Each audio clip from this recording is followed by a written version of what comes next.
میں قرآن اترا وہ مہینہ سب سے افضل ہے، تو جس دل پر اترا اس رسول کا دل کتنا افضل ہے۔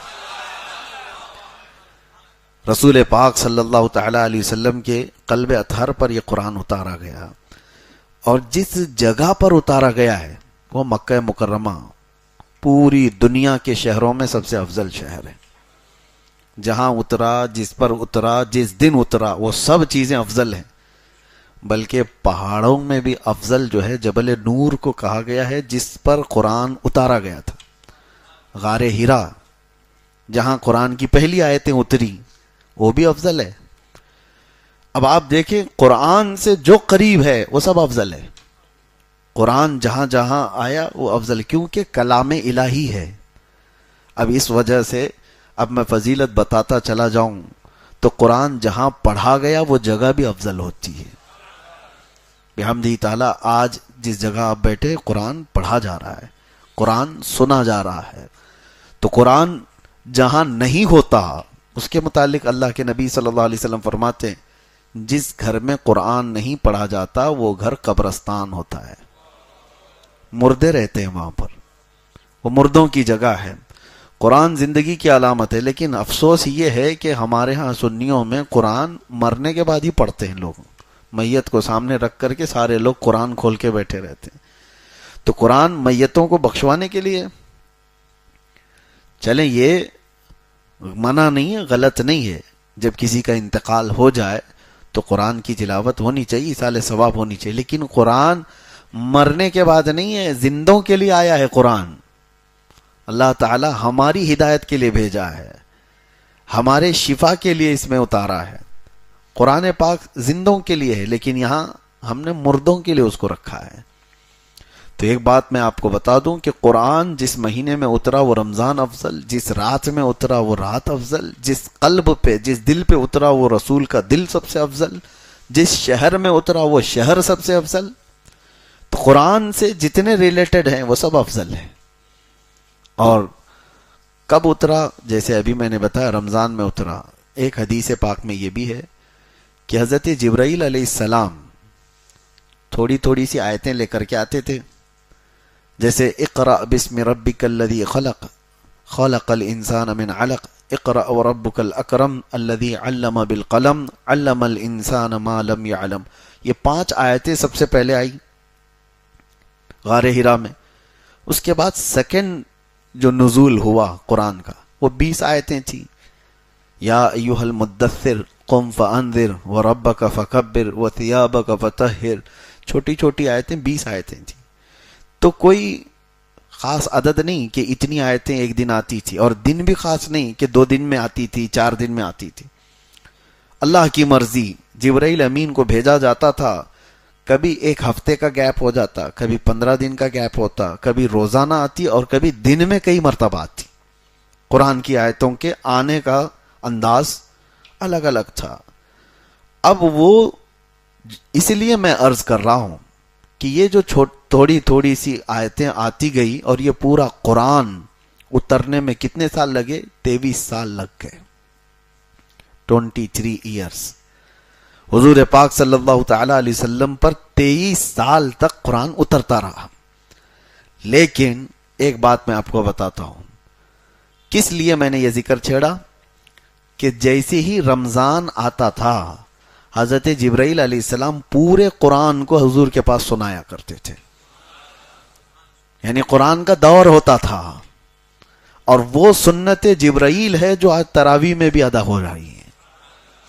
حافظ قرآن سال بھر قرآن پاک کو اس طرح سے پڑھنے اور اس طرح اجتماعی سننے کا موقع ملتا نہیں، تو یہ رمضان آتا ہے تو یہ قرآن پاک سنانے کا، پڑھنے کا اور سننے کا دونوں موقع ملتا ہے۔ اب تراویح میں دیکھیں، جو روایت یہ بتاتی ہے کہ حضور پاک صلی اللہ تعالی علیہ وسلم حضرت جبرائیل کو قرآن سناتے تھے، حضرت جبرائیل کو قرآن سناتے تھے۔ یہ کب سناتے تھے؟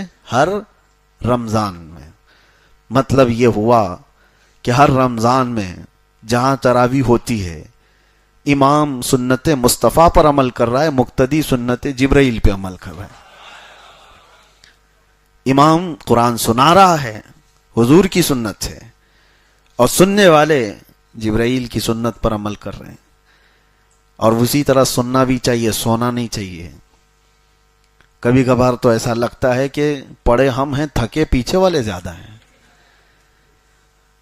ان کے جمائیاں، ان کی کھانسیاں، یہ ساری چیزیں خشوع و خضوع کو ختم کرتی ہیں۔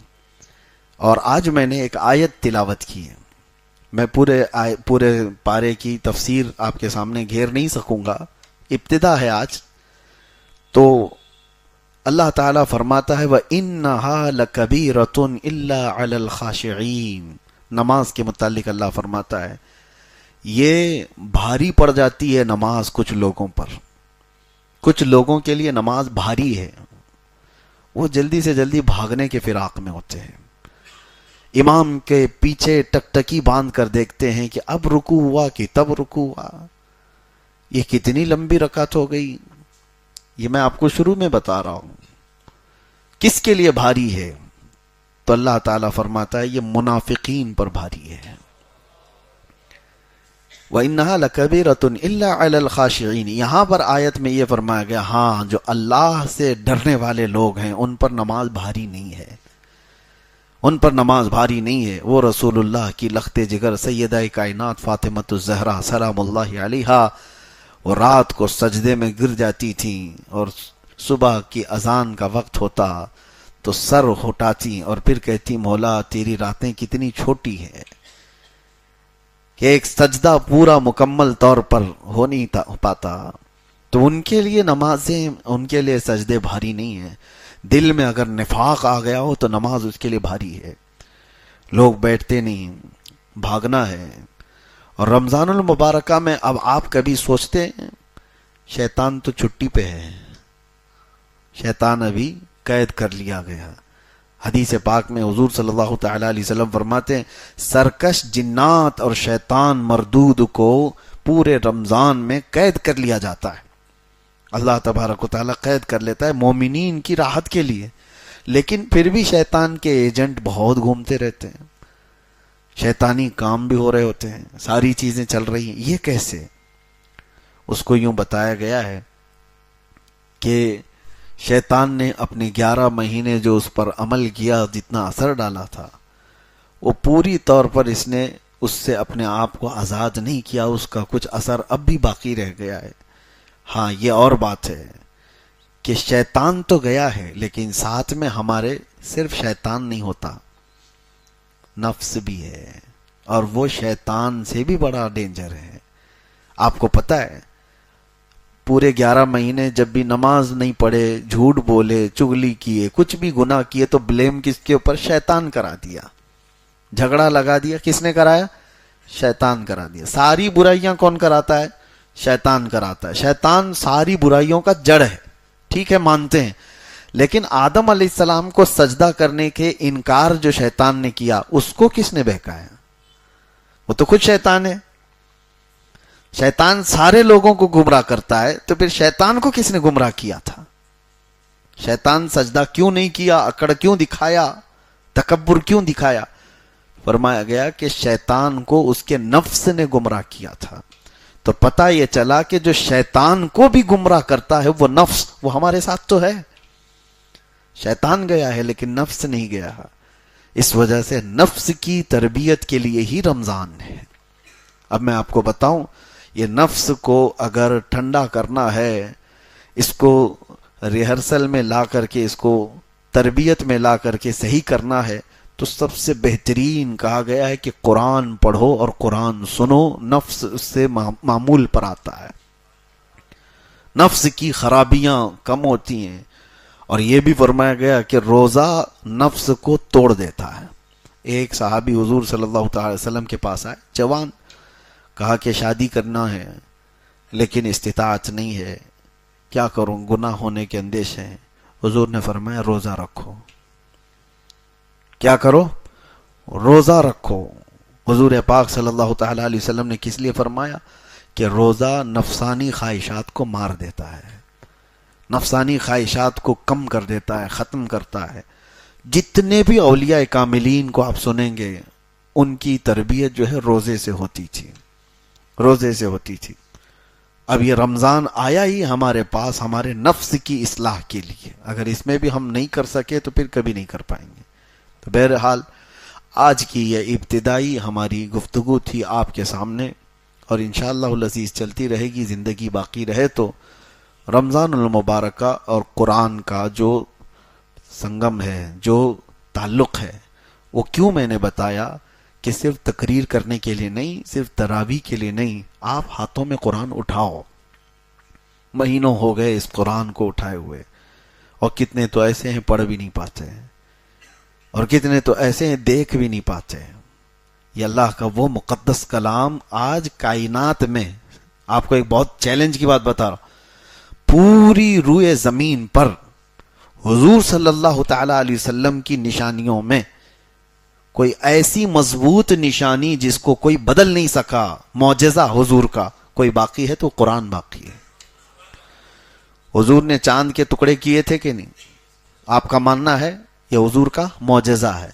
حضور نے ڈوبے ہوئے سورج کو پلٹا دیا، یہ حضور کا معجزہ ہے۔ نبی پاک صلی اللہ علیہ وسلم نے انگلیوں سے پانی جاری کر دیے، حضور کا معجزہ ہے۔ حضور کے سامنے پتھر بول پڑے، یہ حضور کا۔ لیکن یہ سب معجزے دیکھے آپ نے؟ چاند کا ٹکڑے ہونا، سورج کا پلٹ آنا، انگلیوں سے چشمے جاری ہونا دیکھا تو نہیں، حدیثوں میں پڑھا ہے اور علماء سے آپ نے سنا ہے۔ لیکن حضور پر جو قرآن اترا تھا وہ دیکھ بھی رہے ہو، سن بھی رہے ہو، پڑھ بھی رہے ہو۔ یہ ایک نشانی ایسی ہے جو ہر گھر میں اور ہر ایک کے پاس موجود ہے۔ اس سے محبت کرو۔ اور اللہ کے رسول صلی اللہ تعالی علیہ وسلم نے ارشاد فرمایا، قرآن جب کسی کے ساتھ دوستی کرتا ہے تو اتنی بہترین دوستی کرتا ہے کہ جب اس کے سارے رشتہ دار اسے قبر میں چھوڑ کر جاتے ہیں تو قرآن اس کی دوستی نبھاتا ہے۔ قبر میں آ کر اس سے کہتا ہے، تنہائی میں گھبرانا مت، میں ہوں تیرے ساتھ۔ دنیا دوستی چھوڑ دیتی ہے روح نکلنے کے بعد، لیکن قرآن نہیں چھوڑتا۔ تو جو ہمارے تنہائی، قبر کی تنہائی کا دوست ہے، اسے آپ اٹھاتے کیوں نہیں؟ اسے آپ پڑھتے کیوں نہیں؟ رکوع دو رکوع پڑھنے کے بعد لوگ غائب ہو جاتے ہیں۔ جوش میں ابھی رمضان میں اٹھائیں گے کچھ، پہلے دن 4 صفحے 5 صفحے پڑھ کر کے اس کے بعد پھر دھیرے دھیرے دھیرے نیچے ہوتے چلے جائیں گے۔ 5ویں 6ٹھے روزے کے بعد تو پھر قرآن ویسے کے ویسے ہو جاتا ہے۔ یا کچھ لوگ 10 رمضان تک، ہونا تو ہی چاہیے کہ پورا ختم قرآن رمضان میں ہر ایک مسلمان کا ہونا چاہیے۔ روزانہ ایک پارہ وہ تلاوت کرے تو 30 رمضان تک انشاءاللہ العزیز ختم قرآن ہو جائے گا۔ ورنہ زندگی میں آپ مجھے بتاؤ کب موقع ملتا ہے، کب موقع ملتا ہے؟ ہمارے اولیاء کاملین جن کی آپ اقتدا کرتے ہیں، امام اعظم ابو حنیفہ رضی اللہ تعالیٰ عنہ جس قبر میں آج آرام کر رہے ہیں بغداد میں، اس علاقے میں جہاں آپ دفن ہیں، فرمایا گیا 4000 ختم قرآن انہوں نے کیے۔ 4000 ختم قرآن جہاں ان کی قبر ہے۔ آپ اندازہ کریں، وہ رمضان المبارکہ میں 61 قرآن ختم کرتے تھے، دن میں 1 قرآن اور رات کو 1 قرآن، اور پوری تراویح میں 1 قرآن۔ 30 دنوں میں 30 قرآن، 30 راتوں میں 30 قرآن، اور پورے 30 مہینے یہ تراویح کے قرآن 1 قرآن، 61 قرآن وہ ایک رمضان میں ختم کرتے تھے۔ ان اولیاء کاملین اور بزرگوں کے پاس جو کچھ بھی تھا وہ قرآن کے ذریعے سے عروج پائے تھے۔ اسی لیے شاعر نے کہا ہے، درس قرآن اگر ہم نے نہ بھلایا ہوتا، یہ زمانے نے زمانہ نہ دکھایا ہوتا۔ ہاں، وہ زمانے میں معزز تھے مسلمان ہو کر، آج ہم خار ہوئے ہیں تو تاریک قرآن ہو کر، یعنی قرآن کو چھوڑ کر کے قرآن کو اٹھاؤ۔ اب سمجھنے والے، تفسیر پڑھنے والے بہت کم رہ گئے، ترجمہ جاننے والے کم رہ گئے، پھر تلاوت کرنے والے کتنے کم ہو گئے۔ میرے عزیزو، وہ تفسیر اور ترجمے والے تو بہت دور چلے گئے، کم از کم قرآن اٹھانے والے تو آ جائیں ہمارے پاس۔ قرآن اپنے گھروں میں اٹھاؤ، ابھی جا کر کے دیکھو کہ دھول لگی ہوگی، تمہارے فریج اور تمہاری ٹی ویاں اس سے زیادہ صاف رکھی جاتی ہیں، بار بار روزانہ جھٹکتے ہیں، صوفے صاف کیے جاتے ہیں، اور قرآن کو اسی طرح سے تنہا چھوڑ دیا جاتا ہے۔ مہینوں ہو گئے، برسوں ہو گئے، قرآن کو چھوا بھی نہیں۔ کب چھوا؟ قسم کھانے کے لیے۔ کب چھوا؟ جب کسی کی موت ہو گئی تو قرآن جلدی جلدی جھاڑ کر کے اٹھایا گیا۔ اور ایک بات میں آپ کو بتاتا ہوں، اللہ کے نبی صلی اللہ علیہ وسلم فرماتے ہیں قیامت کے دن قرآن اور رمضان جس کے خلاف کھڑے ہو گئے اسے دوزخ میں جانے سے کوئی نہیں روک سکتا، اسے جہنم میں جانے سے کوئی نہیں بچائے گا۔ اور اللہ کے نبی صلی اللہ علیہ وسلم جب دعا کرتے تھے تو ہاتھ حضور صلی اللہ تعالی علیہ وسلم کے ہلتے تھے جب یہ دعا کرتے تھے اللہم اجعل القرآن حجتا لنا لا حجتا علینا، اے اللہ قرآن کو ہمارے لیے سفارشی بنا، قیامت کے دن ہمارے خلاف مقدمہ کرنے والا مت بنا۔ تو قرآن کچھ لوگوں کے خلاف مقدمہ کرنے والا ہے، قرآن کچھ لوگوں کے خلاف کھڑے ہونے والا ہے، قرآن بھی ہے اور رمضان بھی ہے۔ فیصلہ آپ کے ہاتھ میں ہے کہ قرآن کو اپنا سفارشی اور اپنا شفیع و مددگار بناؤ گے قیامت کے دن، یا پھر اپنے خلاف کھڑے ہونے والا۔ قرآن کے ساتھ جنہوں نے بے حرمتی کی، بے حرمتی کا مطلب لوگ یہ سمجھتے ہیں زمین پر پٹک دینا، قرآن کی بے حرمتی کا مطلب ہے کہ اس کے اوراق کو نیچے پھینک دینا، یہ بے حرمتی نہیں۔ قرآن کی بے حرمتی یہ ہے کہ مہینوں اس کو چھوڑ کر کے رکھ دینا، اس کی تلاوت نہیں کرنا۔ قرآن تمہارے لیے آیا تھا، تو قرآن کی بے حرمتی وہ گھر کرتے ہیں جنہوں نے قرآن کو بھلا دیا۔ اب ایک قرآن کی آیت میں آپ کو سناتا ہوں، اللہ تعالیٰ فرماتا ہے نسوا اللہ فانساہم انفسہم۔ اللہ اکبر، جب میں یہ پڑھتا ہوں تو رونگٹے کھڑے ہوتے ہیں۔ اللہ فرماتا ہے موت کے وقت کچھ لوگ ایسے ہوں گے جو اللہ کو بھول چکے تھے تو اللہ ان کو اپنے آپ کو بھلوا دے گا۔ فَأَنْسَاهُمْ أَنفُسَهُمْ، اللہ فرماتا ہے وہ اپنے آپ کو ان کو بھلا دیا جائے گا۔ تم کون ہو پتہ ہی نہیں، نام کیا ہے تمہارا پتہ ہی نہیں، کس کے بیٹے ہو پتہ ہی نہیں، حتیٰ کہ مرد ہو کہ عورت ہو یہ بھی نہیں پتہ، بھلا دیا جائے گا، ذہن ختم کر دیا جائے گا، میموری ختم۔ اس کے لیے یہ کن لوگوں کے لیے کہا گیا ہے؟ اللہ فرماتا ہے نسوا اللہ، وہ اللہ کو بھول چکے تھے، اللہ کو بھولے ہوئے لوگ ہیں۔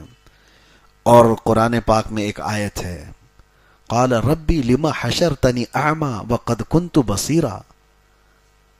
کچھ لوگ کھڑے ہوں گے قیامت کے دن، کہیں گے کہ اللہ تو مجھے اندھا کیوں اٹھایا، میں تو دیکھنے والا تھا، اکھیارا تھا۔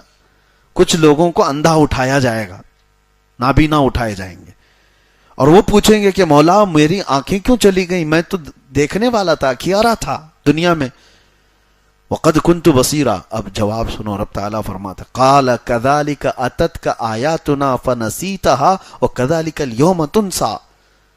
اے بندے میری آیتیں تیرے پاس آئی تھیں اور تو نے ان کو بھلا دیا تھا، اسی لیے آج تجھ کو بھی تیری آنکھوں کے ساتھ بھلا دیا گیا، یعنی اس کو نابینا کر دیا گیا، اس کا سب کچھ ختم کر دیا گیا ہے۔ تو قرآن کے ساتھ ناانصافی نہ ہو، قرآن کی بے حرمتی یہی ہے۔ اسی لیے اللہ کے نبی صلی اللہ تعالی علیہ وسلم نے فرمایا جس گھر میں قرآن کی تلاوت نہیں ہوتی وہاں مردے رہتے ہیں، قبرستان کی طرح ہے۔ تلاوتیں کرو، قرآن پاک کو اٹھاؤ، سارے بچوں کے ہاتھ میں دو، عورتوں کے ہاتھ میں دو، قرآن پاک کا معمول بنا لو، اور انشاءاللہ العزیز آپ دیکھنا حضرت عبداللہ ابن مسعود رضی اللہ تعالیٰ عنہ فرماتے ہیں قرآن جب تلاوت ہوتا ہے تو اچانک آسمان سے فرشتے اترتے ہیں۔ اور پھر حضور نے فرمایا فجر کی نماز کے لیے آپ آتے ہیں، فجر کی نماز کے لیے حکم ہوا تھا کہ منہ اچھی طرح سے صاف کر کے مسجد میں آؤ، صحیح ہے، منہ کے اندر بدبو نہ آئے، اچھی طرح سے اس کو صاف کر کے آؤ۔ وجہ کیا ہے؟ حضور فرماتے ہیں جیسے ہی تم قرآن کی تلاوت کرتے ہو فرشتے اپنا منہ تمہارے منہ سے لگا دیتے ہیں، قرآن کی آیتیں سیدھے تمہارے منہ سے وہ اپنے منہ میں لیتے ہیں، تو ان کو تمہارے منہ کی بدبو سے کراہت نہ ہو، تکلیف نہ ہو، اس لیے تمہارے منہ کو صاف کرنے کا حکم دیا گیا۔ تو قرآن کو آپ سمجھے کیا ہو؟ قرآن کیا ہے؟ یہ وہ معجزہ ہے جو آج بچوں کے سینوں میں اتر جاتا ہے۔ کوئی اور کتاب یاد کر کے دکھاؤ، اللہ کا فضل ہے، کروڑا احسان ہے۔ آج میں نے آپ کے سامنے جو تراویح پڑھائی میری عمر کی یہ 26ویں محراب ہے، الحمدللہ 26واں سال ہے، 25واں سال میں نے سلور جبلی جیل میں منا لیے تھے، نہیں یہ 27واں سال ہے، پچھلے سال 26 تھا، 2024 میں جو ہم اندر تھے تو اس وقت 25واں سالانہ تراویح جو ہماری ہوئی الحمدللہ وہ بھی چھوٹی نہیں تھی. ہاں کرمنلز کے بیچ میں بھی ہم نے تراویح سنائی ہے الحمدللہ. اور اس وقت بھی مجھے یاد ہے آج جس طرح آپ کے سامنے میں قرآن کی فضیلت بیان کر رہا ہوں تو وہاں موجود قیدیوں کو ایک رمضان بے رک بنا دی جاتی ہے. رمضان آتے ساتھ ہی سارے مسلمانوں کو ایک جگہ, تو الٹے سیدھے لوگ ہوا کرتے ہیں اس میں, کیسے کیسے لوگ دیکھا تو مجھے خود کی گھبراہٹ تھی کہ یہ نماز روزے والے تھوڑی نہ ہیں, ان کو کہاں نماز کی بات ہے. پھر بھی تراویح کے لیے میں نے کہا میں پڑھاؤں گا, تو سب پوری اسی طرح سے صفیں لگ گئی. اب مجھے یہ ڈر تھا کہ ایک پارہ پڑھنے میں پتہ نہیں کتنے غائب ہو جائیں گے اس میں بیچ میں سے. آج پڑھتا ہوں, کل سے ان کو شاید ہو سکتا ہے الم تری کیف والی تراویح پڑھنے کے لیے یہ بول دیں گے. میں نے کہا بہت لمبی ہو جاتی ہے, 1 گھنٹہ لگتا ہے ہماری تراویح میں. الحمدللہ آج بھی مجھے یاد ہے وہ بات, سارے لوگوں نے مل کر کہا سحری تک بھی ہم چاہے تو کھڑے ہو کے پڑھیں گے آپ کے ساتھ. قرآن آپ نے پڑھایا اور پہلی مرتبہ کوئی جیل میں پورا قرآن پڑھا رہا ہے. اور اللہ تبارک و تعالیٰ کی وہ حکمتیں ہیں, وہ جس سے جہاں چاہے قرآن کی تلاوت کرواتا ہے, جہاں سے چاہے وہ قرآن کی تلاوت کرواتا ہے. اسی لیے قرآن آپ تلاوت کرو. ایک اور آخری بات میں بتاتا ہوں, کچھ چھپی ہوئی چیزیں ہیں جو آپ کو پتہ بھی نہیں ہیں, وہ ہمارے ساتھ بھی ہو سکتی ہیں, آپ کے ساتھ بھی ہو سکتی ہے. سرکار غریب نواز رضی اللہ تعالیٰ عنہ کا باغیچہ تھا. ابھی آپ سفر پر گئے نہیں تھے, اس وقت آپ کا جو والد گرامی کا دیا ہوا باغیچہ تھا اس کی آپ دیکھ بھال کرتے تھے. لیکن ہوتا کیا تھا, دن بھر حضرت سرکار غریب نواز رضی اللہ تعالیٰ عنہ قرآن کی تلاوت کرتے رہتے, باغیچے میں بیٹھ کر تیزی سے قرآن پڑھتے رہتے تھے تنہا. لیکن ان کے ساتھ ایک الگ معاملہ ہوتا تھا. وہ فجر میں جیسی آتے تھے تو باغیچے کی پوری صفائی کی گئی ہوتی تھی. سارے پتے جو جھڑے ہوتے تھے, کچرا جو بھی ہے وہ سب جمع کر کے کوئی اٹھا کر کے ختم کر دیا ہوتا تھا. تو سرکار غریب نواز رضی اللہ تعالیٰ عنہ فرماتے ہیں میں روز دیکھتا ہوں کہ کون خادم ہیں جو میرا کام کر کے چلے جاتے ہیں, باغیچہ پورا صاف کر کے چلے جاتے ہیں.